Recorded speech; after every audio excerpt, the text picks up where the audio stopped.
अस्सलाम वालेकुम नाज़रीन, मैं हूं अस्ताद खोकर। आप देख रहे हैं program play field. Pakistan England में मौजूद है। धड़ाधड़ मैचेस बारिश की नज़र हो रहे हैं। एक ही मैच हुआ, वो हम हार गए और 180 भी हमसे अब चेज़ नहीं हो पाता। हम बड़े परेशानी का शिकार हैं। हम करेंगे क्या, कैसे आगे बढ़ेंगे? वर्ल्ड कप हमारे सर पे है। टीम हमारी अनाउंस हो गई है। आज़म खान, शादाब और अभी हसन अली बाहर हुए हैं, लेकिन आज़म खान और शादाब पर बड़ी ही रिजर्वेशंस हैं। उससे बड़ी रिजर्वेशन साइम अयूब पर हैं। साइम अयूब को फिर मौका मिला और फिर साइम अयूब कुछ कर नहीं पाए। अच्छा, अब पाकिस्तान के लिए एक बड़ा मसला बन गया है, वो है हमारी ओपनिंग पार्टनरशिप को जब अलग किया गया, बाबर और रिजवान से हफीज़ का ये फार्मूला था, उसके बाद से हम ओपनिंग पार्टनरशिप में बड़ा स्कोर सेटल होता देख ही नहीं पा रहे। इंटरनेशनल लेवल पे तो बिल्कुल ही नहीं देख पा रहे। पेशावर ज़ल्मी में जो मर्ज़ी होता हो, PSL में जो मर्ज़ी होता हो, लेकिन हम इंटरनेशनल स्टैंडर्ड्स पे वो चीज़ देख नहीं पा रहे। एट दी एंड स्कोर हम जहाँ पर देखते हैं कि टीम का जो टोटल स्कोर होता है, उसके अंदर जितना भी स्कोर होता है, या तो फ़खर कर रहा है, या बाबर कर रहा है, या फिर रिजवान कर रहा है। इन तीनों के अलावा कोई बड़ा स्कोर और करने में नाकाम है, चाहे वो शादाब हों, इमाद हों, आज़म खान हों, इफ्तिखार हों, साइम अयूब हों, उस्मान भी। खैर, उस्मान को तो भी थोड़ा बचा बचा के वर्ल्ड कप के लिए रखा जा रहा है। पता नहीं क्या करेंगे, किसको ओपन कराएंगे। पाकिस्तान में अजीब सी एक सिचुएशन चल निकली है कि हम अपनी पोजीशंस और प्लेयर्स ऐसी जगह पर टेस्ट कर रहे हैं जहां पर दुनिया अपने वर्ल्ड कप स्क्वाड को फाइनल करके सुकून से बैठी है। उनकी ट्रेनिंग प्रैक्टिसेस और उनकी पोजीशनिंग करवाई जा रही है। हम यहाँ पर अभी तक तलाश करें ओपनर कौन होगा, चौथे पर कौन खेलेगा, पांचवें पर कौन खेलेगा, इफ्तिखार का रोल क्या होगा, शादाब का रोल क्या है, इमाद कहाँ पर अपना रोल प्ले करेंगे, फास्ट बॉलर्स में आमिर होंगे, हारिस रऊफ़ होंगे, शाहीन होंगे, या फिर नसीम, शाहीन और आमिर होंगे। समझ से बाहर है। कैरिबियन पिचेस पर क्या होगा, अमेरिकन पिचेस पर क्या होगा। American pitches drop in pitches हैं, पहली बार दुनिया वो पिचेस देख रही है, वहाँ क्या होगा। इंडिया को वहाँ पर एक प्रैक्टिस मैच पाकिस्तान और इंडिया के मैच से पहले मिल गया 9 जून को। कोई फ़र्क नहीं पड़ता, क्योंकि हमें अब हर ग्राउंड पर ऐसे ही खेलना है। Do and die situation. Canada हमारे लिए मुश्किल है। अमेरिका बहुत शानदार प्ले कर गई बांग्लादेश के अगेंस्ट, और उन्होंने ऐसा ज़बरदस्त दिखाया कि जी हम यहाँ पर बैठे हैं। क्या होगा? हमारा पूल मुश्किल है, डिफ़िकल्ट है। आयरलैंड से हम हार चुके हैं एक मैच। अमेरिका जिस तरह बांग्लादेश के साथ खेल रही है, फिर कनाडा तजर्बाकार टीम है, पहले भी वर्ल्ड कप खेल चुकी है और पाकिस्तान के साथ भी खेल चुकी है मैचेस, चाहे वो वनडे का ही क्यों ना हो। सारी टीमें तैयारी से जा रही हैं। हम क्या कर रहे हैं, हमारे क्या मसाइल हैं, और हम आज भी यही डिस्कशन क्यों कर रहे हैं कि कौन किस पोजीशन पे खेलेगा? ये वजह क्यों है? बोर्ड के अपने मामलात क्या हैं? फिर जो अलग अलग सिचुएशंस हम हर अलग सीरीज़ में फेस कर रहे हैं, कैप्टेंसी के इशूज़ को लेकर, बॉलिंग कॉम्बिनेशन को लेकर, स्पिन को लेकर, और लोअर मिडिल ऑर्डर, जैसे बॉटम मिडिल ऑर्डर भी कहा जाता है, उसको लेकर, स्ट्राइक रेट को लेकर अजीब अजीब क्योस है हमारी टीम का, समझ से बाहर है। लेकिन क्या ये टीम, जिस तरह से मैथ्यू एडन कह रहे हैं कि टॉप 4 टीम्स में होगी, हमारे एक्सपर्ट्स भी यही समझते हैं। सैयद हैदर भाई सीनियर स्पोर्ट्स जर्नलिस्ट हैं, जर्मनी से उन्होंने हमें ज्वाइन किया, बहुत शुक्रिया उनका। अहमद अमाद सिद्दीकी साबिका फर्स्ट क्लास क्रिकेटर भी हैं, स्पोर्ट्स एनालिस्ट भी हैं, और जर्नलिस्ट भी हैं, और रेडियो जॉकी भी हैं। स्पोर्ट्स का एक बड़ा प्रॉपर रेडियो का बड़ा मज़ेदार शो भी करते हैं। बहुत शुक्रिया जी आपका भी अहमद अमाद सिद्दीकी साहब। बदियुज़्ज़मा साहब सीनियर स्पोर्ट्स जर्नलिस्ट हैं, भाइयों की तरह हैं, बहुत सीनियर हैं। बहुत सारी खबरें बदी भाई के पास होती हैं जो पाकिस्तान भर में सर्कुलेट हो रही होती हैं। तो बदी भाई, थैंक यू सो मच, आप सारे हजरात ने हमें ज्वाइन किया। हैदर भाई, पहले अगर मैं आपसे, क्या चल रहा है, मतलब आज भी इस पोजीशन पे, जब दुनिया वर्ल्ड कप का अनाउंस कर चुकी, दुनिया सुकून से बैठ गई, हम बैठकर आज भी यानी ज़ीरो से, .0 से शुरू कर रहे हैं। कौन खेलेगा, कौन नहीं खेलेगा, ओपनर कौन होगा, आज़म को कहाँ खिलाएंगे, इफ्तिखार को कहाँ खिलाएंगे, बॉलर कौन होगा, कॉम्बिनेशन, हम आज भी इसी में पड़े हुए।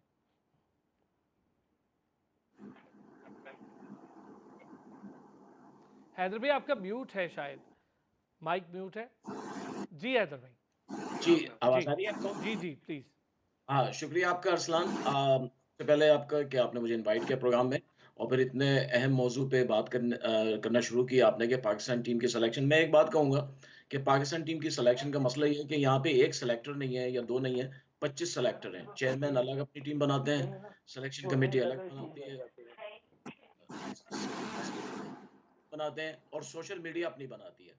सोशल मीडिया का इतना प्रेशर है कि जिस पे ज़्यादा शोर मचता है सोशल मीडिया पे उसको टीम में ले आते हैं। उस्मान खान जो हैं वो किसी तरह भी अहल नहीं थे पाकिस्तान टीम में आने के लिए। कोई मैं अगर सिलेक्टर होता, मैं कभी भी उस्मान खान को सिलेक्ट नहीं करता। लेकिन आपके सोशल मीडिया ने प्रेशर डाला, आपने उसे टीम में ले लिया। आज़म खान किसी तरीके से भी मैं आपको बताऊँ, आज़म खान अगर इंग्लैंड में या बांग्लादेश में या श्रीलंका में खेल रहे होते तो ये क्लब की टीम में भी सेलेक्ट नहीं हो सकते। ये क्लब लेवल के भी प्लेयर नहीं है आज़म खान। उनको आपने बस एक प्रेशर क्रिएट किया कराची के जर्नलिस्टों ने और आपने उसको टीम में डाल लिया। तो ऐसे टीम जब बनेगी तो उसका हशर यही होगा। अच्छा, उसके बाद अब प्रॉब्लम ये है कि आपने प्लेयर्स तो ले लिए, लेकिन वो प्लेयर्स जो हैं वो एक ही पोज़ीशन के प्लेयर हैं। 5 या 6 प्लेयर्स हैं जो ओपनर्स हैं। ओपनर्स जो होते हैं उनका एक प्रॉब्लम होता है कि उनकी बॉडी लैंग्वेज जो होती है पिच के ऊपर वो बड़ी डिफरेंट होती है। वो अपने पाँव को नहीं हिला सकते ज़्यादा, वो अपनी बॉडी जो है वो ज़्यादा नहीं हिलाते, वो बैट फ्लो करना जानते हैं और बैट फ्लो पे खेलते हैं। अब इस वक़्त पाकिस्तान के पहले जो 4-5 बैट्समैन हैं वो बैट फ्लो पे खेल रहे हैं और नाकाम हो रहे हैं। साइम अय्यूब का भी यही मसला है, उसके बाद उस्मान खान आएँगे उनका भी यही मसला है। अच्छा, उसके बाद फिर मिडल ऑर्डर में आपके पास कोई मुस्तनद बैट्समैन नहीं है। अगर आप सारी टीमें उठा के देखें 19 टीमें जो हैं पाकिस्तान के अलावा उनके पास मिडल ऑर्डर में एक ना एक अच्छा बैटर मौजूद है, जो वहाँ पे खड़े होके टीम की इनिंग बनाता है। हमेशा क्रिकेट में एक ख़ास बात है कि जब पार्टनरशिप जब तक नहीं होगी, स्कोर नहीं पड़ा होगा। पार्टनरशिप बहुत ज़रूरी होती है कि 2 बैट्समैन जो हैं फिर स्ट्राइक रोटेशन का बड़ा मसला है। हमारे बैटर्स जो हैं उनको पता ही नहीं है कि स्ट्राइक रोटेशन की क्या अहमियत है। अगर आपने पिछला मैच देखा हो जो पाकिस्तान का बर्मिंघम में था, माइकल एथरटन बार-बार ये कह रहे थे कि पाकिस्तानी बैटर्स जो है स्ट्राइक को रोटेट क्यों नहीं कर रहे हैं। तो ये सारी चीजें मिलके जो है अच्छा फिर टीम का जो है सिलेक्शन वो एक मसला बना हुआ है उनको समझ ही नहीं आ रहा है किसको रखें किसको निकालें वो खुद क्योंकि जब आप देखें सेलेक्टर जो है वो कम मेयार का होगा प्लेयर से तो वो हमेशा परेशान ही रहेगा हमारी सिलेक्शन कमेटी जो है उसमें चीफ जो है उनके वो खुद थे जिन्हें बाबर आजम अपनी टीम से ड्रॉप कर देते थे पेशावर ज़ल्मी में। तो जब सेलेक्टर चीफ सेलेक्टर वो बन जाएगा तो उसका हशर यही होना है। सबसे ज़रूरी बात ये है कि आप उन प्लेयर्स को जिनको आपने खिलाना था वर्ल्ड कप में, उनको आज से 2 महीने पहले आपने टीम के हिस्सा बना देना चाहिए था हम्म। और उसके बाद आपने उसको जो है आप चाहे रीजनल मैचेस कराते, आप चाहे इंटरनेशनल मैचेस कराते, आप कुछ भी कराते लेकिन आपने वही टीम खिलानी थी। अब आप देखें जितनी भी छोटी टीम है उन्होंने सबसे पहले टीमें अनाउंस कर दी। नेपाल ने पहले कर दी, अमेरिका ने, कनाडा ने सबने पहले कर दी। पाकिस्तान जो सबसे बड़ी टीम है, फेवरेट में आता है, हमेशा फेवरेट में चाहे जैसा भी खेले, लेकिन फेवरेट में आता है, वो परेशान है किसको रखें, किसको ना रखें। तो इस टीम के साथ आप ज़्यादा उम्मीदें ना रखें और मैं आपको एक बात बता दूँ जितने भी बड़े-बड़े प्लेयर्स हैं, किसी ने पाकिस्तान को सेमीफाइनल में नहीं रखा हुआ है। लेकिन पाकिस्तान वो टीम है जो 21 के वर्ल्ड कप में भी सेमीफाइनल तक सर के लिए जी हाँ। मैथ्यू हेडन उन्होंने भी जी, जी। बाहर कर दिया है, जिनकी फेवरेट जी, टीम है उन्होंने भी जी, बाहर कर बिल्कुल। दिया है। बिल्कुल, रिकी पॉन्टिंग ने, मैथ्यू हेडन ने, रवि शास्त्री ने, इवन रमीज़ राजा ने बाहर किया हुआ है आपको बताऊँ। रमीज़ ने एक प्रोग्राम में बात करते हुए कहा था, मुझे ये टीम जो है ग्रुप मैचेस सुपर 8 से ज़्यादा आगे जाती हुई नहीं लग रही है। तो जब आपकी परफ़ॉर्मेंस बताती है ना, अब आपने सारा बोझ डाला हुआ है बाबर आज़म हर आदमी आप देखें बाबर आज़म के लेवल का प्लेयर या उससे अच्छा लेवल का प्लेयर जो है विराट कोहली है। लेकिन विराट कोहली पे कोई प्रेशर नहीं डालता इंडिया में। रोहित शर्मा कहता है, मेरा काम है, मैं करूँगा जो मुझे करना है। पांड्या कहता है मैं अपना काम करूँगा, जायसवाल कहता है मैं अपना काम करूँ। हमारे यहाँ रिजवान जैसा प्लेयर भी कहता है जी बाबर है अभी बस कोई प्रॉब्लम नहीं। ऐसी टीमें नहीं चला करती। आपको टीम वर्क है, क्रिकेट ये टीम गेम है, ये टेनिस नहीं है, स्क्वॉश नहीं है जहाँ पे एक आदमी पूरी टीम जितवा देगा। तो इस ऐसी जो है सूरत-हाल में मेरा फिर भी अभी भी मशवरा है कि आप आज़म खान को निकालें टीम से। आज़म खान बोझ है, बोझ रहेगा और हमेशा बोझ रहेगा आप देखिएगा। अब कहाँ निकालें, कहाँ डालें हैदर भाई? अहमद नवाज भाई, टीम परेशानियाँ वहीं के वहीं पॉइंट ज़ीरो पर खड़े हैं, क्या करेंगे, कैसे करेंगे, किसको खिलाएँगे, किसको नहीं खिलाएँगे? अवेलेबल ऑप्शंस वही लिमिटेड हैं जो पिछले 3-4 साल से हैं। अब वो पता नहीं समझ में नहीं आ रहा है, 1-2 इंडक्शंस हुई हैं साइम और उस्मान की सूरत में, परफॉर्मेंसेस उस तरह की उनसे एक्सपेक्ट कर रहे थे, वो हो नहीं पाई। क्या वजह है, क्या देख रहे हैं?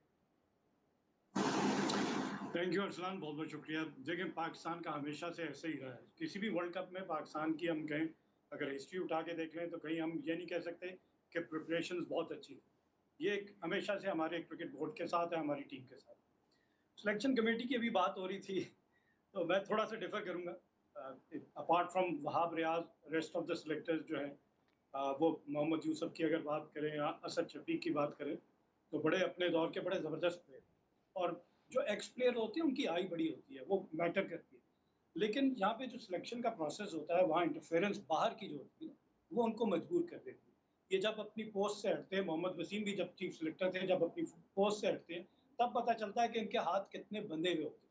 मतलब अगर ये मेरिट पे करने जाएँ तो फिर तो आपको नज़र आएगा कि बहुत सारे प्लेयर नहीं आ सकते इस टीम में, क्योंकि परफॉर्मेंस क्राइटेरिया होना चाहिए पाकिस्तान को रिप्रेजेंट करने के लिए, उसी बेस पे आपकी सिलेक्शन होनी चाहिए। हम पाकिस्तान की इस टीम की अगर बात करें, साइम अयूब, मुझे नहीं समझ आती कि इतना अरसा हो गया पाकिस्तान सुपर लीग और उसके बाद से देखिए जब पाकिस्तान सुपर लीग में वो इमर्ज होकर आए और नो लुक शॉट जो उनकी पॉपुलर हुई, तो उसी वक्त सारी दुनिया में उनकी वो वीडियो वायरल हो गई और सारे ऑपोजिशन जितनी भी टीम्स हैं उन्होंने देख लिया था कि इसके पास ये शॉट है, ये इसका फेवरेट शॉट है और यहाँ इसको हमने ट्रैप करना है। देखिए दूसरी टीम जो जो आपकी फेवरेट शॉट होती है ना, वो आप कभी नहीं छोड़ते, ओवर कॉन्फिडेंस हो जाते हैं। ओवर कॉन्फिडेंट होने का नुकसान ये होता है कि आप वो शॉट खेलते हैं और वहाँ आपके लिए ट्रैप होता है और आप उस ट्रैप में आ जाते सही हैं। है। आप इतना ओवर कॉन्फिडेंट आप कहते हैं कि मैं बासानी वहाँ से भी आपको रन्स लग। सईद अनवर की मिसाल है, सईद अनवर का स्क्वायर कट बहुत परफेक्ट था, बहुत स्ट्रॉन्ग था और ऑस्ट्रेलियन उसको वहीं पे आउट करते थे। अब बिल्कुल ठीक। कैसे आउट करते थे कि उन्होंने स्क्वायर कट के लिए चले, गली भी है, पॉइंट भी है और साथ साथ बॉल जो बॉलर कर रहा है वो आउट स्विंग नहीं कर रहा, वहां से स्विंग अंदर की जानिब कर रहा है। तो अगर आप बैट का फेस जल्दी क्लोज कर देंगे तो आपका हमेशा टॉप एज रहेगा। तो ये वर्किंग साइम अयूब के ऊपर भी होगी कि उन्होंने डीप फाइन लेग और डीप स्क्वायर लेग पे दोनों फील्डर रखे।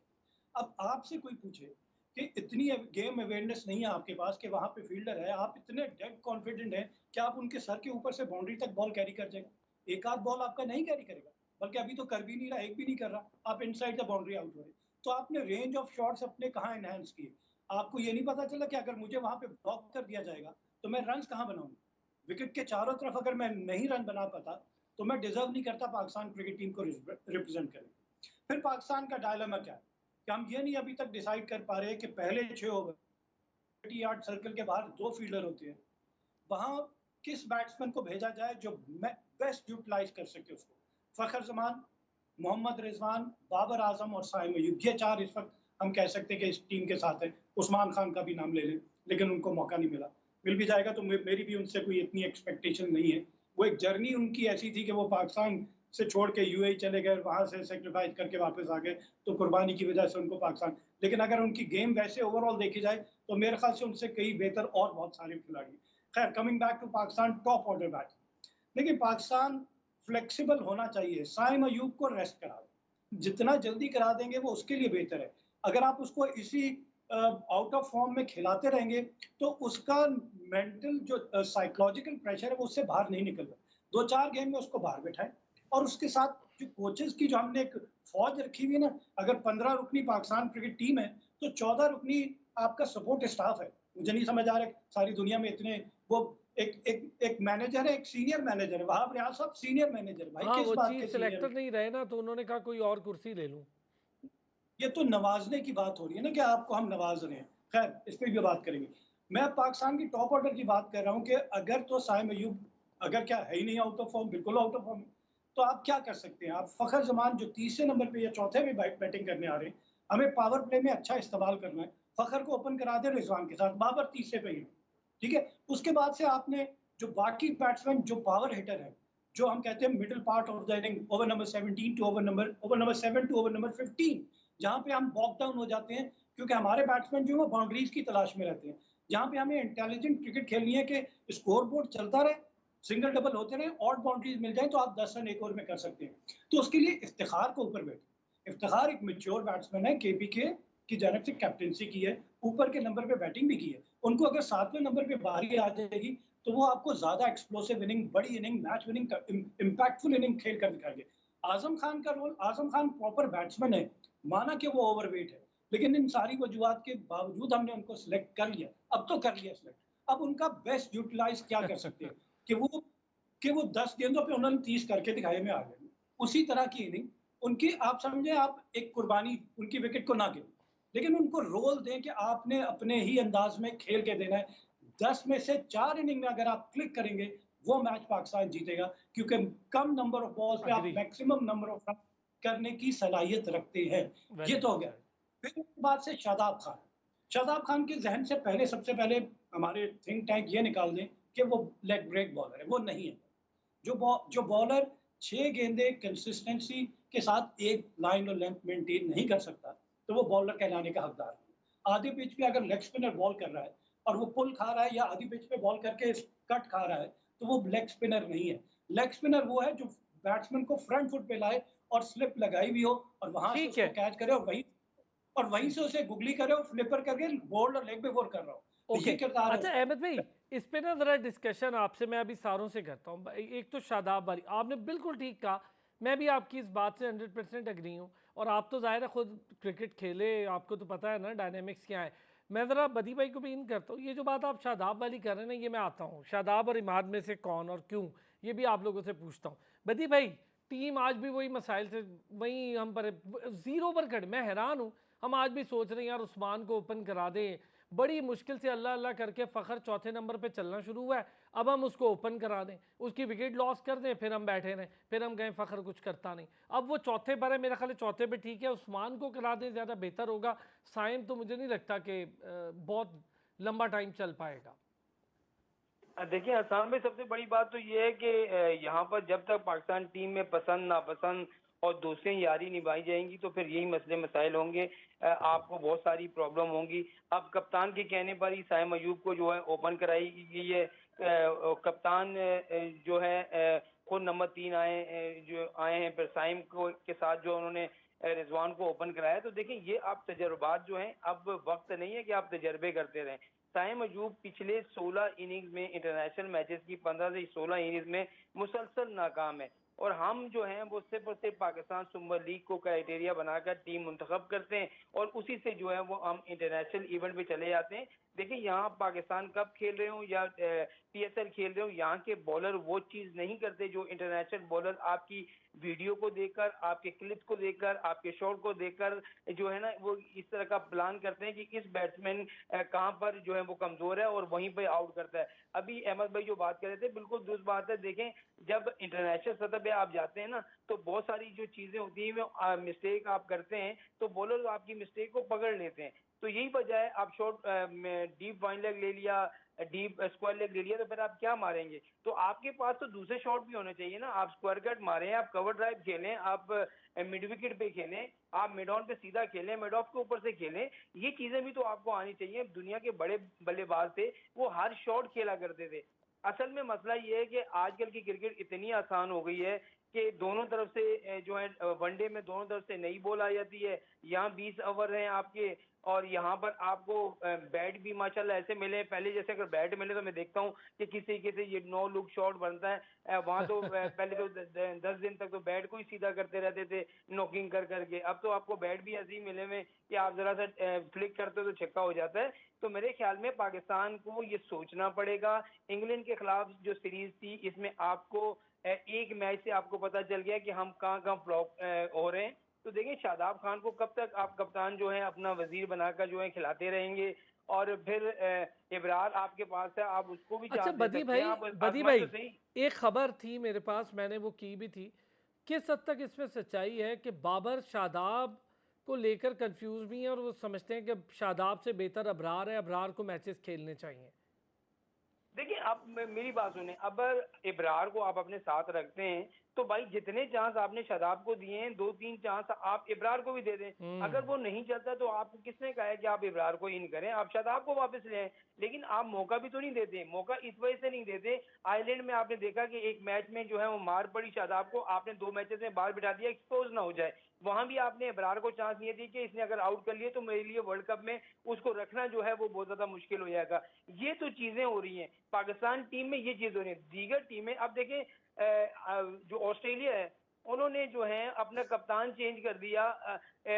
Mitch Marsh. अब मिचेल मार्श को लेके आगे आगे पैट कमिंस कितनी जबरदस्त कप्तानी कर रहा था। वहां पर कोई सियासत नहीं होती, वहां पर कोई लोबियां नहीं होती। ये लोबियां सिर्फ पाकिस्तान में ही बनती हैं और पाकिस्तान में ही होता है। तो हम तो ज्यादातर हम सोशल मीडिया में घूम रहे होते हैं। अभी देखिए हम पाकिस्तान टीम प्रैक्टिस में जाती है ये तो वहां पर वैसे हम बदी भाई, अपनी ये आपकी बात जो है ना कि वर्ल्ड कप विनर कैप्टन है पैट कमिंस और मिच मार्श के अंडर खेलेगा, बहुत बड़ी बात है। ये तो देखें ना, खुद देखें, बड़ी बड़ी टीमें जो हैं वो किस तरीके से जाती है, उनका मकसद होता है कि अपने मुल्क को वर्ल्ड कप जिताना। हमारे यहाँ जिताने से बड़ी बात यह है कि मैं खुद परफॉर्म करता रहूं। मुसलसल तीसरी मरतबा बाबर आजम जो है वो कप्तानी करेंगे, दुनिया के पहले कप्तान बन जाएंगे। तो मेरे ख्याल में इस कप्तान को अब के बाद ही जो है ना ये ट्रॉफी उठानी चाहिए। अब शाहीन शाह अफरीदी को देखें, परफॉर्म तो कर रहा है लेकिन वो बुझा बुझा सा है। असल में वो अपनी बॉलिंग करके एक किनारे हो जाता है, कोई किसी चीज में वो इन्वॉल्व नहीं हो रहा। आपने खुद देखा होगा फील्ड के दौरान भी और बैटिंग के दौरान भी। अच्छा, तो सबसे ये बुरी चीजें बात जो क्या हुई बदी भाई? सबसे बुरी बात ये हुई कि हमारे वही चीफ सिलेक्टर, वो मतलब अब चीफ सिलेक्टर तो नहीं है, जिन्होंने उनको बताया था कि आप कप्तान नहीं रहे, वही उन्हें कह रहे हैं कि यार आप वाइस कैप्टन बन जाओ। मतलब कितनी बुरी बात है यार। अब वो नहीं बनना वही चाह रहा, देखिए, जान छोड़ दो उसकी। और अच्छा, उसके बाद नहीं मान भी अब नहीं रहा। पीसीबी एक एलामिया जारी कर रहा है जी ऐसा कुछ भी नहीं हुआ, और वो हमारे अलावा आपने हमने स्टोरी की, उसके बाद वो स्टोरी एक बैन अवी सबसे बड़ी वेबसाइट क्रिक इन्फो ने भी कर दी। तो वही असलान भाई, यही तो मैं कह रहा हूँ ना। आप मुझे खुद बताएं कि एक कप्तान को आप 4 से 5 मैचेस देने के बाद जो है वो बाहर कर देते हैं, उसको आगे मुसलसल चांस नहीं देते, तो फिर उसके दिल पे क्या गुजरी होगी यार कि मैं तो कुछ भी नहीं हूँ। तो फिर उसी कप्तान को लेके आ गए जो वर्ल्ड कप आपको जिसने भारत में हरवाया। फिर आपने उसी वक्त बातें शुरू कर दी थी कि बाबर कप्तानी से हट जाएगा, तीनों फॉर्मेट से वो अलग हुआ। फिर आप मिन्नतें करके उनको ला रहे हैं। यही वहाब रियाज, यही अब्दुल रज़ाक, यही मोहम्मद यूसुफ जो बाबर आजम के खिलाफ बातें किया करते थे कि बैट्समैन बहुत अच्छा है, कप्तान अच्छा नहीं है। तो भाई मुझे ये बताएं ना कि कप्तान अच्छा नहीं है तो फिर आपने क्यों बना दिया? इस वजह से बना दिया कि पाकिस्तान क्रिकेट बोर्ड में आपको ओहदे मिल गए, और जब ओहदे मिल जाते हैं तो आपको बुरी चीज भी अच्छी नजर आती है और अच्छी चीज तो आपको अच्छी नजर ही आती है। तो यही कहने का मकसद ये है कि भाई पाकिस्तान क्रिकेट बोर्ड को चाहिए कि जो सिलेक्शन कमेटी है वो ऐसे लोगों पर मुश्तमिल हो। कामरान अकमल कितना अच्छा काम कर रहा था, तौसीफ अहमद कितना अच्छा काम कर रहा था कि वो ग्राउंड में जाते थे और वहां पर जाके खिलाड़ियों को देखते थे। हमारे यहाँ तो ये तो मुझे ये बताएं, सवाए असद शफीक के कोई भी सिलेक्टर ऐसा नहीं है जिसको जो है ना मुकम्मल जो आपका पाकिस्तान कप खेलता है लड़का या जो है वो काजल यार ट्रॉफी उसकी खेलता भी है, किसके रीजन नाम भी ये है ना पते कि हों। वो रीसेंट प्लेयर है, उसकी भी रीजन ये है बदी भाई, वरना कुछ अरसे के बाद वो भी कमरों का चीफ सिलेक्ट कमरों का सिलेक्टर हो जाएगा। तो वही मसला ये है कि आपने वर्ल्ड कप जीतना जो है वो हमारा मिशन नहीं है। मेरे ख्याल में सब टीमों ने तैयारियां कर ली हैं। हम जो है वो उसी तरीके से आज भी हैरत है देख रहे हैं, मुझे। आप भी बात कर रहे हैं, मैं भी बात कर रहा हूँ। उस्मान ओपन आएगा, एक फलाना छोटा सा ओपन ब्रेक आएगा, लेता हूँ कौन बदी अपन। भाई, उस्मान पर आपसे बात करता हूँ, एक छोटा सा ब्रेक लेता हूँ। एक बड़ी अजीब सी सिचुएशन हमारे सामने खड़ी हो गई है आज। इस सिचुएशन पे जब वर्ल्ड कप से चंद दिन की दूरी पर हैं, फिर हम वही बातें कर रहे हैं। हैरत है कि मुसलसल ही बात कर रहे हैं और बोर्ड सो रहा है। वापस आते हैं जी ब्रेक से, इस पर भी बात करते हैं। वेलकम बैक जी। अच्छा हैदर भाई, ये सिलेक्शन कमेटी का रोल और जो सिलेक्टर्स हैं हमारे, उनका रोल, फिर हमारे पास ये पूल इतना सुकड़ क्यों गया?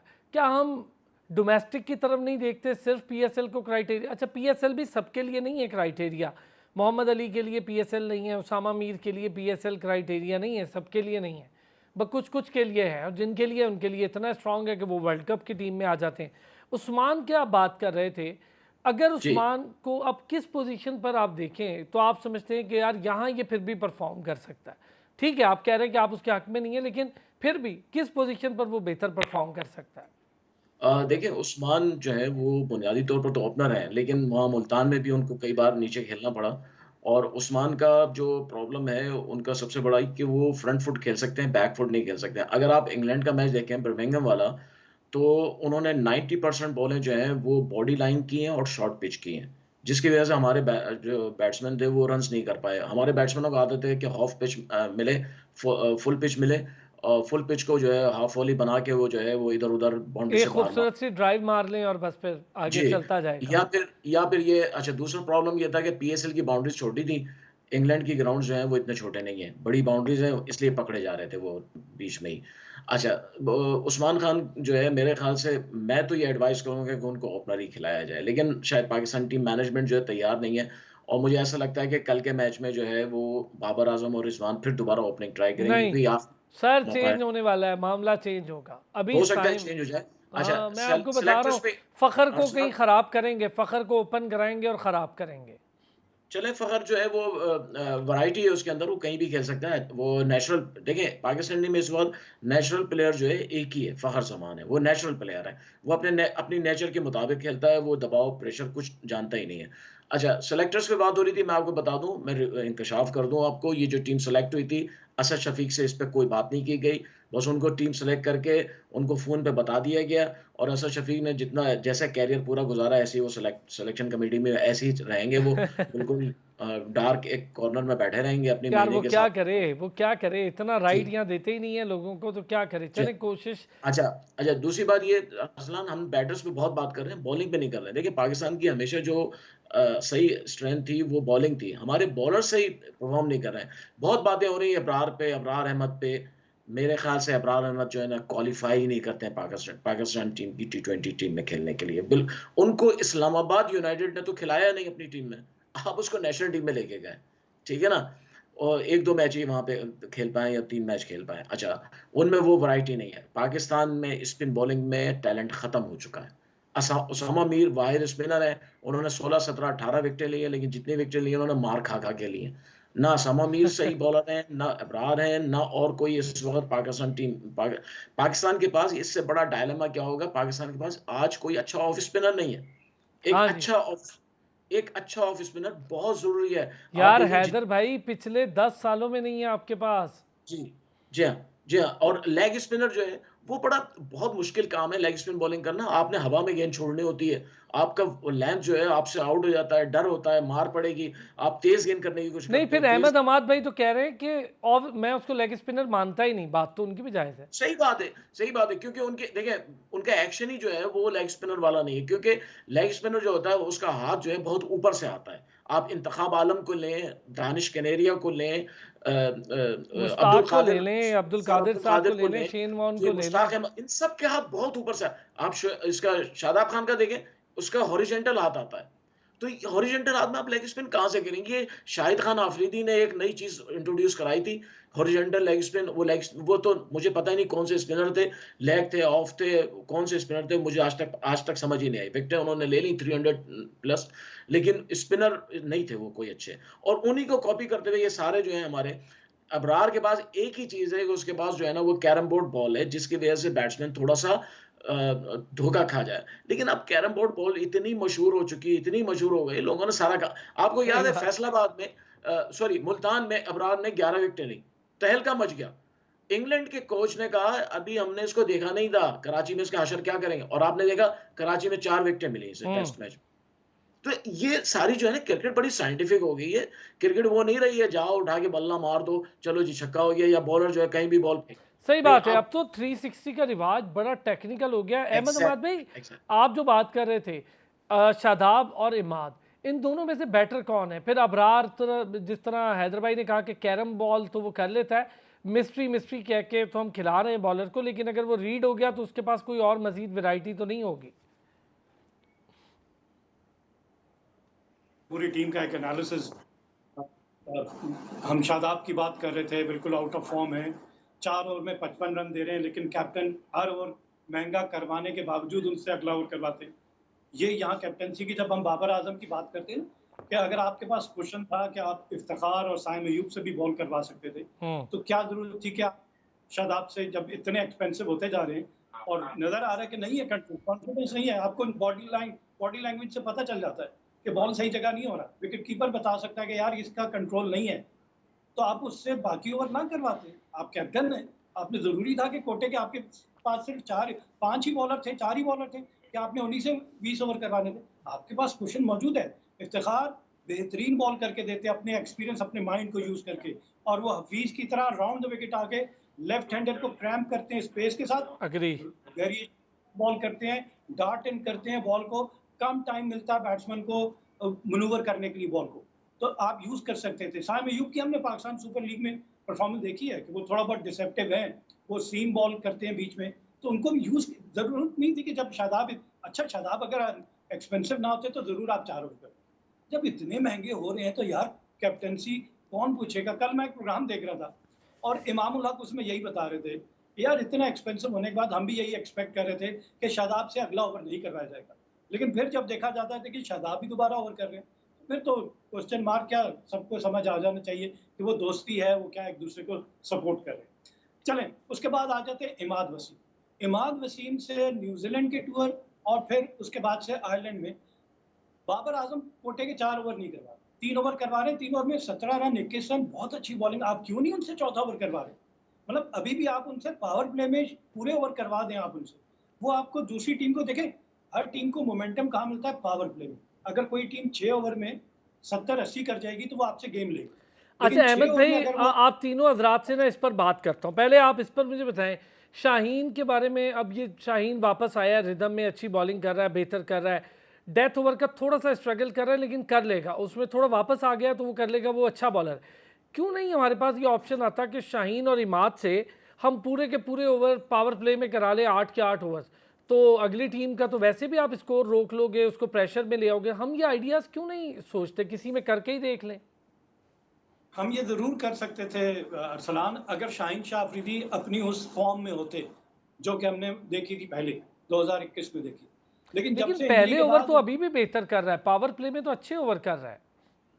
नहीं है अरसलान, वो बात नहीं है। वो फुल लेंथ बॉल जो करते थे विद पेस, जब पेस कम हो गई तो उनकी लेटरल मूवमेंट खत्म हो गई। आपको क्या उनकी उस तरह की इन स्विंग नजर आ रही है? नहीं नजर आ रही।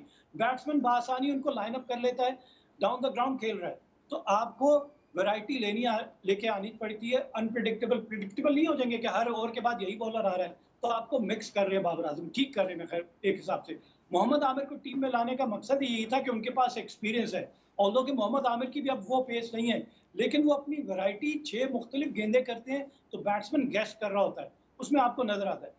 मैं जो डिसअपॉइंट हुआ कि इंग्लिश कंडीशन में नसीम शाह को ना खिलाना, मुझे नहीं समझ आया कि जितना अच्छा सीम और स्विंग कंट्रोल उनके पास है तो उनके लिए तो आइडियली सूट करती थी कंडीशन, वहां सर उनको आधी से खिलाना ज़्यादा चाहिए था। टीम अनफिट है आपकी, ये भी आपको खबर दे रहा हूँ। नसीम शाह की फिटनेस पर भी थोड़ा सा इशू है।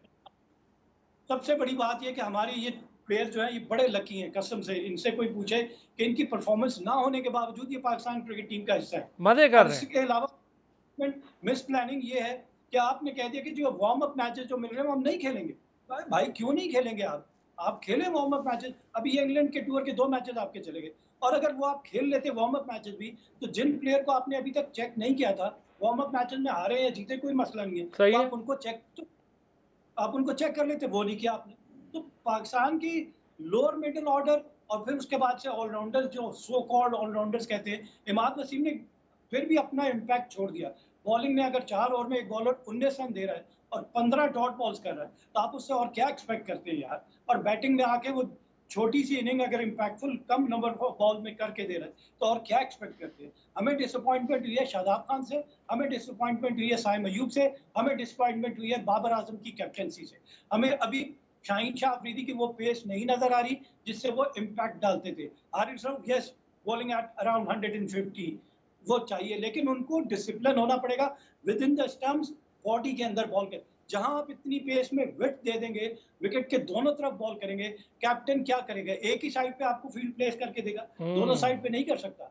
वो प्लान जो बाहर आप डिजाइन करते हैं उसको अंदर जाके एग्जीक्यूट, अगर अंदर अच्छा, आप एग्जीक्यूट नहीं अब करें जरा तो मैं फिर आप लोगों से ना बहुत कुछ। अब कोचिंग पर भी थोड़ी सी बात करूंगा। सिलेक्शन पर भी कर ली, कोचिंग पर भी। बदी भाई जो बात कर रहे हैं, पहले अहमद भाई मैं चाहूंगा इस पे अगर आप कमेंट करना चाहें। शाहीन को लेकर, इमाद को लेकर, इमाद इज डूइंग गुड, लेकिन इमाद का इम्पैक्ट क्या बेहतर है शादाब से? शादाब को बतौर बैटर खिलाएं, बतौर बॉलर फील्डर वो अच्छा है। हम कंफ्यूज हैं उसके रोल को लेकर। मैं हर किसी से ये बात कह रहा हूँ, सारे कह रहे हैं नहीं हम कंफ्यूज नहीं है। मैं हूँ कंफ्यूज, मुझे पता नहीं चलता वो बॉलिंग ऑलराउंडर है या बैटिंग ऑलराउंडर है। एक बात की है कि ये आमिर के पास एक्सपीरियंस है, तजर्बा है, तो फिर हम एक काम करते हैं कि हम जो है ना वसीम अकरम को वापस ले आते हैं, वकार यूनुस को वापस ले आते हैं। सही बात उनके है। पास तो बहुत ज्यादा तजर्बा है। असल में जिस खिलाड़ी ने रेड बॉल को छोड़ दिया, उस वक्त उसने मना कर दिया, इमाद वसीम ने मना कर दिया, और उसके बाद आप दोबारा वो कहते हैं हम खेलने को तैयार हैं। मैं तो कहता हूँ इनको तो खिलाना ही नहीं चाहिए था। आमिर की बात कर रहे हैं ना तजर्बा, आपको वर्ल्ड कप के मैचेस में नजर आ जाएगा उनका कितना तजर्बा और क्या वो करते हैं। इमाद वसीम का ये है कि इमाद वसीम को जहां पर पिच अच्छी मिलती है, जहां पर विकेट अच्छी मिलती है, वहां तो वो बॉल कर लेते हैं। लेकिन यहाँ थोड़ी सी मुश्किल विकेट होती है, जहां बैट्समैनों को सूट कर रही होती है, वहां पर जो है वो इमाद वसीम फंस जाते हैं, ये भी बात माने। और दूसरी तरफ आप शाहीन शाह अफरीदी की जो बात कर रहे हैं, देखिए शाहीन शाह अफरीदी के पास जो अब उसने पेस थोड़ा सा जरूर उसका कम हुआ है, लेकिन उसकी लाइन और लेंथ जो है बहुत जबरदस्त है। उसकी गेंद अंदर भी आता है, उसका बॉल बाहर भी जा रहा होता है, तो मेरे ख्याल में वो ज्यादा इम्पैक्ट जो है वो शुरू में डाल देता है। असल में मसला ये है कि हमारे पास जो हम दुनिया का बेहतरीन पेस अटैक भी कहते हैं, नसीम शाह की ये बात कहते हैं कि नसीम शाह को नहीं खिलाया, ये ईरान है। असल में मसला ये है कि ये ईरान इस वजह से है कि पाकिस्तान टीम में 2 से 3 खिलाड़ी ऐसे हैं जो मुकम्मल मुकम्मल जिसको कहते हैं ना, वो फिट नहीं है, हाँ जी। जिसमें एक नसीम शाह भी हैं जो इस पूरी रिदम में नहीं है, और थोड़ा सा प्रॉब्लम जो है आरिस रऊफ को भी है, वो आपने मैच में भी देखा होगा। तो आप तो इस वक्त उन खिलाड़ियों को भी लेके के साथ गए हुए हैं जो है अपनी फिटनेस पे भी उनके सवालिया निशान है। एक आजम खान को तनकीद करना, जी आजम खान शाहिद अफरीदी ने कह दिया तो बहुत बड़ी बात कह दी कि मैं अगर होता तो बाबर आजम को टीम के करीब नहीं आने देता। ये बातें सही नहीं है। यही आजम खान अगर 2-4 मैचेस में रन कर दे, छक्के मार दे ना, तो सब इसकी वाह वाह वाह वाह वाह वाह करना शुरू हो जाएंगे। ये देखिए असल में मसला यार क्या लेकिन होता है, बदी ये भाई जो एक बात आपको बताऊं, आजम को उसके फादर की वजह से बहुत चांस मिले, ये भी बात आप माने। उन लड़कों अच्छा, को उसके जो फादर डिजर्व की बात करते आप कर रहे हैं, थे, सुने जो सुने लड़के सुने डिजर्व आप करते सुने हैं, हम उन्हें सुने बेचारों को बेंच कर मुझे बताएं, हमने इतना इन्वेस्ट किया अब्दुल्ला शफीक पे, इतना शानदार प्लेयर है वो, अब कहाँ है वो? हमने कैसी बड़ी गलती इसका करते हैं, हम जिम्मेदार उसको कौन वर्ल्ड है कप का भाई? हिस्सा ही इसका नहीं जिम्मेदार रखते। कौन? असलान भाई, इसका जिम्मेदार कौन है? इसका जिम्मेदार कौन है? आपके ये जो सेलेक्टर हैं, जिनको कभी आप चीफ बना देते हैं, कभी आपको सीनियर मैनेजर बना देते हैं, किसी को क्या, जिनको 3-3 ओहदे आपने दिए हैं, जिम्मेदार तो यही है ना। इनसे पूछें कि अब्दुल्ला शफीक कहाँ है? जब आपने उसको तैयार किया, उसको बाहर कर दिया। फिर वसीम जूनियर जिसको आपने तैयार किया, बाहर कर दिया। जमान खान जिसको तैयार किया, आपने बाहर कर दिया। कितनी मिसालें मैं आपको दूं कि जो लड़के आते हैं उनको बाहर कर दिया जाता है। आप कामरान गुलाम को देखें, एज अ बैटर आया था, उसको क्यों बाहर कर दिया? असल मसला ये है कि हमारे यहाँ पसंद नापसंद जो है वो शुरू से चलती हुई आ रही है, और उसी पर जो है वो टीमें बनती हैं। 2 जो है वाब भाई को पसंद है, एक जो है यूसुफ भाई को पसंद है, एक जो है किसी रजाक और भाई को को पसंद तो है। बिल्कुल रजाक भाई सही को बात पसंद है। है। तो ये चीजें जब पसंद होंगी ना, तो फिर पाकिस्तान टीम का यही हाल होना है। साइम अयूब मेरे ख्याल में आपने एक तो सबसे पहले मैं आपको बताऊं कि आपने बहुत जल्दी उसको चांस दिया। आप रगड़ा लगाएं भाईजान, जैसे जिस तरीके यार से इंडियन वैसे क्रिकेट में एक होता बात है। बताऊं, उसको तो फिर चांस मिल गया, 2 सीजन उसने खेले हैं। कुछ साहिबजादा फरहान बेचारे को तो 8-8 सीजन खेल के चांस नहीं मिल रहा। वही देखे ना, 2-3 मैचेस उसको भाई, उसको कम से कम 2-4 मैचेस दे दो, उससे परफॉर्म अगर नहीं होता भले उसको बाहर कर दो, वो मुसलसल परफॉर्म करता रहा। लेकिन ऐसे में क्या होता है कि जो लड़का डोमेस्टिक में रन कर रहा होता है, चाहे वो काजी आजम ट्रॉफी खेल रहा हो, पाकिस्तान कप खेल रहा हो, या कोई भी सीजन खेल रहा हो, जब वो रन करता है उसको टीम में जगह नहीं मिलती, तो वो बेचारा वो डिसार्ड हो जाता है, उसका दिल टूट जाता है, होता है यार मैं किसके लिए परफॉर्म करूं। तो यही मसला ये है कि जो आपकी नजरों के सामने 15-16 लड़के होते हैं ना, आप उन्हीं को मुंतखब कर लेते हैं और आपकी टीम बन जाती है कम से कम। और सबसे बड़ी बात है कि बाबर आजम की कप्तानी जो है वो सवालिया निशान है, ये मान लें। क्यों कि अब उसको कुछ जो नहीं हो है सकता फील्ड बदी में भाई, अब क्या हो सकता है मुझे बताएं ना। अब तो अब यही हो सकता आप है कि अपनी खेल रहे कप्तानी हैं। को बेहतर करे और कुछ नहीं हो सकता। क्यों ना, कप्तान चेंज होना है। हाँ, ये होगा कि पाकिस्तान टीम, अल्लाह ना करे, हम तो कहते हैं अल्लाह करे जीत के वर्ल्ड कप लाए, खुदा ना खासा हमारी परफॉर्मेंस इस तरह की हुई ना, तो दौरान वर्ल्ड कप आपको ये बातें सुनने को मिलेंगी, बाबर आजम वापस आएंगे, कप्तानी से हटा दिए जाएंगे, ये बातें चलेंगी। एक छोटा सा ब्रेक लेता हूँ, वापस आता हूँ, इस पूल पर भी बात करता हूँ। अब जो लोग परफॉर्म नहीं करते फिर वो अमेरिका जा रहे हैं, अमेरिका जाकर खेल रहे हैं। अमेरिकन टीम में आपने देखा कि यूएसए की टीम में कोरे एंडरसन भी खेल रहे हैं, हरमीत भी खेल रहा है, जो इंडियन बी टीम का हिस्सा और अंडर-19 का हिस्सा रहा। दीगर प्लेयर्स हैं दुनिया भर से इकट्ठे, उनका अपना सेटअप भी है। स्टीवन टेलर जैसे प्लेयर भी उनके अपने हैं जो अंडर 15 के सेटअप से आ रहे हैं और परफॉर्म कर रहे हैं ऑलराउंड। फिर इंफ्रास्ट्रक्चर पे बात करूंगा, ज़रा कल ही खुल गई है अमेरिकी इंफ्रास्ट्रक्चर की। डलास के ग्राउंड में जब मैच होना था बांग्लादेश के साथ, वहाँ पर तूफान आया, मैच पोस्टपोन हुआ, पूरा इंफ्रास्ट्रक्चर बह गया। तो उस पर भी बड़ी बातें हो रही हैं कि यहीं पे इंटरनेशनल मैचेस होने। वापस आते ब्रेक से इस पे बात कर। वेलकम बैक जी हैदर भाई। पहले ज़रा इंफ्रास्ट्रक्चर पे फिर पूल पे भी बात करता हूँ। इंफ्रास्ट्रक्चर बड़ा कल ही खुली है, बड़ा अजीब सा मामला हुआ है। बांग्लादेश और यूएसए का मैच था, तूफान आया, कुर्सियाँ भी उखड़ रही हैं, उनकी स्क्रीन्स भी गिर रही हैं, जो नस्ब हुई स्क्रीन्स हैं। यही मैच यहाँ पर डलास में होने हैं, पाकिस्तान के या बाकी टीम्स के वर्ल्ड कप के मैचेस यहाँ होने हैं। बिल्कुल, मुझे तो समझ में नहीं आता है कि आईसीसी ने क्यों अमेरिका का इंतखाब किया है। अमेरिका में कोई किसी किस्म की फैसिलिटीज़ नहीं है, ग्राउंड्स नहीं है। आपने ज़बरदस्ती एक ग्राउंड बनाया न्यूयॉर्क में। फिर दूसरे लॉजिस्टिक के मसाइल हैं, लोगों के वीज़े के मसाइल हैं। खुद मेरा देखें पासपोर्ट 15 दिन से अमेरिकन एम्बेसी ने मेरा जर्मन पासपोर्ट जो है वो रखा हुआ है। और अभी तक मेरा वीज़ा चले इशू नहीं हुआ। शुक्र करें हैदर भाई, आपको तो वीज़े का इशू है, इधर मुझे तो रिजेक्ट ही कर दिया उन्होंने। चलें इंशाल्लाह आपका मसला तो आप तो मशहूर आदमी हैं मुझसे ज़्यादा, आप बड़े आदमी हैं, आपका इंशाल्लाह जो है कोई गलती हो गई होगी, हम उस नज़र रखते हैं। लेकिन मैं समझता हूँ आईसीसी को अमेरिका क नहीं करना चाहिए था, ये बहुत ज़्यादती की है क्योंकि अमेरिका वो मुल्क है जिसका एक तो महँगा बहुत है, फिर उसके बाद ये है कि वहाँ आना-जाना आसान नहीं है, फिर उसके बाद जर्नलिस्टों को परेशानियाँ, इंफ्रास्ट्रक्चर नहीं है, टीमें जो हैं खुद परेशान हैं, ग्राउंड्स सही नहीं है, तो ये आई थिंक ये बड़ा गलत फ़ैसला हुआ है। अमेरिका जो है इतना बड़ा मतलब मुल्क होते हुए भी क्रिकेट में ज़ाहिर है बहुत पीछे है, तो इंफ्रास्ट्रक्चर भी वैसे ही होगा। अब जो यार अभी न्यूयॉर्क का डलास के मैच ने तो बड़ा लोगों को परेशान कर दिया है। मैच में जब स्क्रीन्स उखड़ जाएं, कुर्सियों जी, के मसाइल आ जाएं तो जी बड़ा हाँ। अजीब हो जाता है।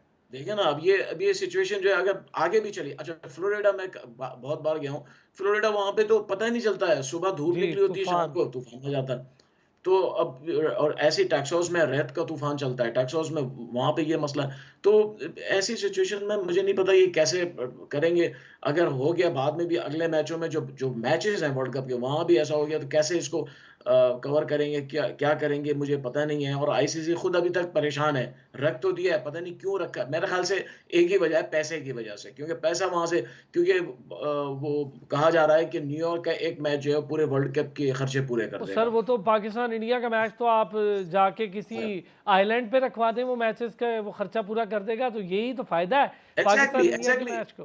बिल्कुल बिल्कुल लेकिन $2000 की टिकट तो नहीं होगी ना वहां पे अगर आप वहां रखेंगे 55 लाख पाकिस्तानी तक की टिकट चली गई है सर। जी तो अहमद अमाद अब भाई, ये जो इंफ्रास्ट्रक्चर की हम बात कर रहे हैं, अगर ये आगे आके मैचेस में ये होता रहा कैसे चलेगा? और फिर क्यों आईसीसी, वैसे हमारे यहाँ तो बड़ी आंखें खोल के रखती है चैंपियंस ट्रॉफी के लिए, ये विजिट हो रहे हैं, वो विजिट हो रहे हैं, ऐसे हो जाएगा तो वैसे हो जाएगा। इंडिया को भी नहीं कह रहे कि भाई तुमने खेलना है, ये आईसीसी का इवेंट है। उधर उन्हें इंफ्रास्ट्रक्चर की तबाही दिखाई नहीं दे रही। स्टैंडर्ड है आईसीसी का मतलब पाकिस्तान के लिए और पॉलिसी है बाकी दुनिया के लिए जो पावरफुल कंट्रीज हैं वहाँ पे वो आंखें बंद कर लेते हैं उन्हें पता है कि उनके इंटरेस्ट वहाँ पे और हैं तो ये होना नहीं चाहिए अगर आप एशिया कप की मिसाल देख लें हाइब्रिड फार्मूला पाकिस्तान को फोर्स किया गया अभी भी चैंपियंस ट्रॉफी के हवाले से इंडिया की वही जिद है कि जी हम तो नहीं आएंगे खेलने और पाकिस्तान पे प्रेशर है कि इसको हाइब्रिड फार्मूला के तहत कराया जाए अब क्या पाकिस्तान सस्टेन कर सकता है वो प्रेशर क्या पाकिस्तान सेक्रीफाइस ना करने के लिए तैयार है ये सारे सवाल हैं जो हमें देने हैं और जब तक कोई ना कोई मुल्क इसके अगेंस्ट खड़ा नहीं होगा ना तो आईसीसी को समझ नहीं आएगी आईसीसी अपनी मर्जी आप पे प्रेशर से करवा लेती है जहां आप उनको एक रास्ता बंद कर देंगे उनका कि नहीं जी ये तो मेरिट पे बात चलेगी और डबल स्टैंडर्ड नहीं चलेगा अगर जो मैयार पाकिस्तान के लिए चैंपियंस ट्रॉफी के इनेकाद के लिए इंतजाम के लिए वो अमेरिका में नहीं है तो हमारी टीम वहाँ मैचेस खेलने नहीं जाएगी तो ये बोर्ड की तरफ से स्टेटमेंट आनी चाहिए थी और सर अगर नसाओ आईसीसी इसको स्टेडियम जिसमें पाकिस्तान और इंडिया का मैच होना है, उससे पहले तो प्रैक्टिस मैच दे दिया है 9 जून को इंडिया को वहां पर। कैसे दे दिया 9 जून को 9 को तो मैच है उनको मैं नहीं, नसाओ में दे दिया है सर उनको, हमारे मैच से पहले, यानी 9 जून वाले मैच से सॉरी पहले उनको दे दिया है वहां पर प्रैक्टिस मैच। वो फेवर तो है ना देखे ना इंडियन बोर्ड का आप आईसीसी नहीं कह सकते आपको इसको इंडियन क्रिकेट बोर्ड कह दें आप क्योंकि वो रन तो इंडिया कर रहा है क्योंकि रेवेन्यू सबसे ज्यादा जनरेट इंडिया करता है तो फिर उसकी मानी भी जाती है तो हाँ, बाकी बोर्ड्स तो इंफ्रास्ट्रक्चर की मैं इसलिए बात कर रहा हूँ ना अहमद भाई और हैदर भाई, कि हम पर तो बड़ी कदगन है, हर छोटी छोटी चीज़ पर आ जाते हैं कि नहीं जी वो देखो ये हो गया तो वो हो गया, हाइब्रिड मॉडल दे दो। बदी भाई इंफ्रास्ट्रक्चर पे ज़रा आपके भी कमेंट, फिर ज़रा मैं पूल पर बात करूँगा आप तीनों से। ज़रा इंफ्रास्ट्रक्चर, जिस तरह से डलास का इंफ्रास्ट्रक्चर सामने आया है, लोग परेशान हो रहे हैं, टीम्स भी आईसीसी के अलावा सारी हो रहे हैं देखकर परेशान।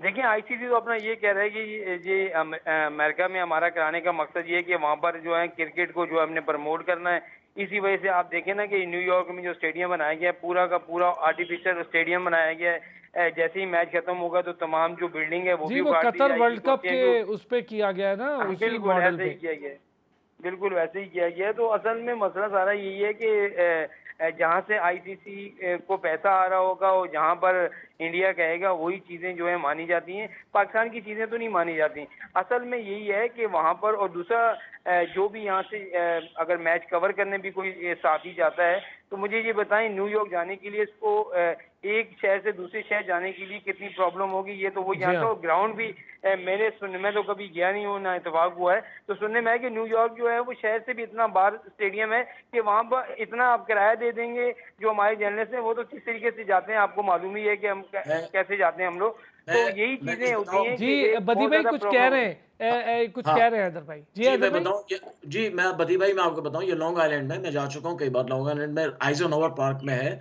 और न्यूयॉर्क सिटी से जो है 43 किलोमीटर है। और अगर अब आप उस ट्रेन पर से भी जाएं तो $22 का टिकट है। तीन दो या तीन ट्रेन दो ट्रेन चेंज करनी पड़ेंगी, और फिर ओहो। उसके बाद आपको 1-1.5 किलोमीटर पैदल चलना पड़ेगा। यानी आपका अच्छा, होटलिंग इतनी महंगी हो गई है न्यूयॉर्क में इस वक्त। कोई भी होटल जो है नॉर्मल सा सिंपल, बहुत ही सिंपल, $150 पर नाइट से कम नहीं है। अब मुझे बताएं, एक जर्नलिस्ट वो क्या करेगा, कैसे वहां रहेगा? $800,000 एक एक मैच के, वो इंडिया पाकिस्तान के मैच के लिए। मतलब ये आईसीसी ने जुल्म किया है रियली। पूरा पूरा टूर्नामेंट आप वेस्ट इंडीज में रख देते, बेहतर होता। वहीं सब जाते, वहीं देखते, वहीं करते। हाँ एक ही या जगह हो जाते, लेकिन वेस्ट इंडीज एक ही को जगह सारा हो जाना, देना नहीं आपने होता। डिवाइड कर दिया। अब मुझे नहीं लेकिन पता मैं कैसे। दोबारा आऊँगा हैदर भाई इस पर। बदी भाई ये जो इंफ्रास्ट्रक्चर है, अगर खुदा न खास्ता किसी ऐसी कंट्री में, बांग्लादेश, श्रीलंका, पाकिस्तान, इसमें कोई इंफ्रास्ट्रक्चर ऐसे उखड़ जाता तो ये तो पूरा का पूरा टूर्नामेंट रोक देते। बिल्कुल आपकी बात सही थी कि आप श्रीलंका बांग्लादेश की बात ना करें, क्योंकि वो भी जो है वो इंडिया के साथ ही हैं, और जो चले इंडिया कहेगा पाकिस्तान की वही कर कहानी लेते होगी। हैं। सिर्फ और सिर्फ पाकिस्तान की मैं बात बता रहा हूँ कि अभी चैंपियन ट्रॉफी से पहले यहाँ पर 2 से 3 विजिट हो चुके हैं आईसीसी के, जो जितने भी, चाहे वो सिक्योरिटी हो, चाहे वो जो आईसीसी एक टीम आई थी यहाँ पर, हाँ जी, पिच जो हम एक्सपर्ट्स नेशनल आए थे, स्टेडियम, बिल्कुल इंफ्रास्ट्रक्चर देखने बिल्कुल आए थे। बिल्कुल नेशनल स्टेडियम कराची में हम जब गए तो वहाँ उनकी जो अपना एक्सपर्ट आए, उन्होंने खास तौर पर स्टेडियम को देखा, उन्होंने कुर्सियों को बड़ा गौर से देखा, फिर सामने जो आपकी साइड स्क्रीन है उसको सुना है बड़ा देखा, पिलर फिर की बड़ी स्कोर बात बोर्ड जो, करके गए, सुना है पिलर बिल्कुल हटाने की। मैं साथ साथ हम उनके घूम रहे थे। तो वो जो सामने स्कोर बोर्ड है उस पर बात हुई। फिर एक स्कोर बोर्ड ऐसा लगा हुआ है जिसके पीछे काफी सीटें जो है खाली हैं, वहां पर तमाशाई नहीं बैठ सकते, उस पर बात हुई। और फिर जो खिलाड़ियों के ड्रेसिंग रूम है और खास तौर पर चेयर्स पे ये बात हुई कि भाई इसको जो है आप इंटरनेशनल तर्ज पे करें, वैसी फोल्डिंग वाली चेयर लगाएं और ये करें वो करें। तो मुतमईन तो होकर गए हैं कि इस वजह से हुए हैं कि उनको पाकिस्तान क्रिकेट बोर्ड के चेयरमैन ने जो है खासतौर पर यकीन दिलाया कि हम चैंपियंस ट्रॉफी से पहले तमाम ये जो अब तो पाकिस्तान स्टेडियम है, बड़ा चाहे वो बोर्ड है, कर रावलपिंडी का सकता है। हो, लाहौर का स्टेडियम है और पिंडी का, ये तीनों स्टेडियम को जो है वो बिल्कुल जो है वो रेनोवेट कर देंगे। आईसीसी की स्टैंडर्ड के मुताबिक जो है बिल्कुल बना देंगे और वहां पर मैचेस हो जाएंगे। लेकिन कहा गया था कि ये जो मैचेस हैं वो जो बिड्स हैं वो 7 मई को जो है वो हो जाएंगी और उसके बाद काम शुरू हो जाएगा। लेकिन 7 मई भी गुजर चुकी है, अब तो मेरे ख्याल में कल 30 मई है, 23 दिन ऊपर हो गया, हमें पता ही नहीं चला किसने बिड्स ली है और किसने काम शुरू करना है। अभी तक काम शुरू नहीं हुआ क्योंकि फरवरी में ये इवेंट होना है। ओके, ये बात भी अच्छी है, ये भी आपने सही कहा। अहमद अहमद भाई, अब आते हैं पूल पे। सर क्या देख रहे हैं, पूल बड़ा टफ लग रहा है मुझे। पहले तो बड़ा आसान लग रहा था, मुझे लग रहा था इंडिया के साथ मैच है, इधर तो सर यूएसए के साथ भी है, कनाडा के साथ भी है, आयरलैंड के साथ भी मैच है हमारा।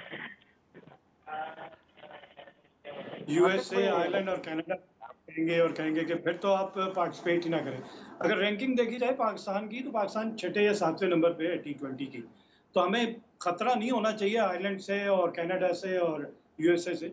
आसानी से जीतना चाहिए हमें। सिर्फ हमें मैच जो है वो हमारा इंडिया के साथ है, और अगर पाकिस्तान वो मैच जीत जाए इंडिया से, तो आप समझे पाकिस्तान के प्लेयर्स का कॉन्फिडेंस कितना बेहतर हो जाएगा। एक मैच चाहिए होता है आपको ऐसे क्रंच टूर्नामेंट में कि जो आपको आपकी टीम को मोटिवेट करता है और फिर उसको विनिंग कॉम्बिनेशन बना दे, फिर वो बॉडी लैंग्वेज ही चेंज हो जाती है। तो मैं चाहूंगा कि पाकिस्तान वो जो है ना, सबसे पहले ये जो खौफ है हमारा हार का, इसको अपने दिल से निकाले। फेयरलेस क्रिकेट खेले, इंटेलिजेंट। फेयरलेस का ये मतलब नहीं है कि दिमाग बिल्कुल इस्तेमाल करें, इंटेलिजेंटली फेयरलेस क्रिकेट खेले। T20 की रिक्वायरमेंट के हिसाब से प्लानिंग नजर आनी चाहिए, स्ट्रैटेजी नजर आनी चाहिए। हमें वीकर्स टीम के अगेंस्ट हमारी स्ट्रेंथ क्या है, हमारी बॉलिंग स्ट्रेंथ है, हमारी फास्ट बॉलिंग स्ट्रेंथ है। वीकर टीम के अगेंस्ट तो फास्ट बॉलर्स दूसरी टीम को तहस नहस कर दें। उससे सिग्नल क्या जाएगा बाकी वर्ल्ड कप में कि जनाब पाकिस्तान के फास्ट बॉलर जो है वो फॉर्म में आ गए, रिदम में आ गए, और ये आसान नहीं होंगे। तो वो उस पर काउंटर स्ट्रैटेजी सोच रहे होंगे, तो आपने दूसरी टीम को सोच पे मजबूर कर दिया। हाँ, अब हमारे बैट्समैन का इशू है। फखर जमान एक इंटरव्यू में कह रहे थे कि जी हमने ये माइंडसेट तय किया है आयरलैंड के खिलाफ सीरीज से कि हमने 200 रन बोर्ड पे लगाने। मतलब कि खाली कह देने से तो नहीं है कि 200 रन बोर्ड पे लगाने का मतलब है कि आप पावर प्ले का इस्तेमाल बहुत बेहतरीन करके दिखाएंगे। सर कम 180 नंबर ऑफ हमसे विकेट। चेज नहीं हो रहा, 180 खुद करते हैं तो डिफेंड नहीं कर पाती हमारी बॉलिंग। वो तो खैर सही है, लेकिन चले एक माइंडसेट अगर बन रहा है कि जी हमने 200 रन करने हैं, रियलिटी को आप समझ रहे हैं कि टी20 में अब 200 रन होने हैं, तो हमें भी 200 रन के हिसाब से अपनी प्लानिंग बनानी है। उसके लिए क्या है, इंटेंट के साथ खेलना है आपको थ्रू आउट द इनिंग। अच्छा ये बताएं अहमद अमाद भाई, क्योंकि वक्त कम है, मुझे ये बताएं ज्यादा डेंजरस टीम आपकी नज़र में कौन है? इंडिया को छोड़ देना, इंडिया तो एक बड़ी बड़ी टीम है। यूएसए, कनाडा, आयरलैंड, कौन सी टीम है जो हमें परेशानी में डाल सकती है? देखिए रिसेंटली आयरलैंड ने अभी आपको टफ टाइम तो दिया है। आप समझ लें कि आयरलैंड ने भी आपको देख लिया, आपने भी आयरलैंड को देख लिया। जहाँ तक यूएसए की बात है, कनाडा की बात है, तो वहाँ पे ज़्यादातर एशियंस जो हैं, जो यहाँ से वहाँ जाके सेटल हो गए हैं, वो जाके खेल रहे हैं, और उनमें से एक आध इंडियन है जो कि बहुत अच्छी इनिंग खेल रहे हैं। तो उससे मेरे ख्याल से इतना नहीं आपको घबराना चाहिए।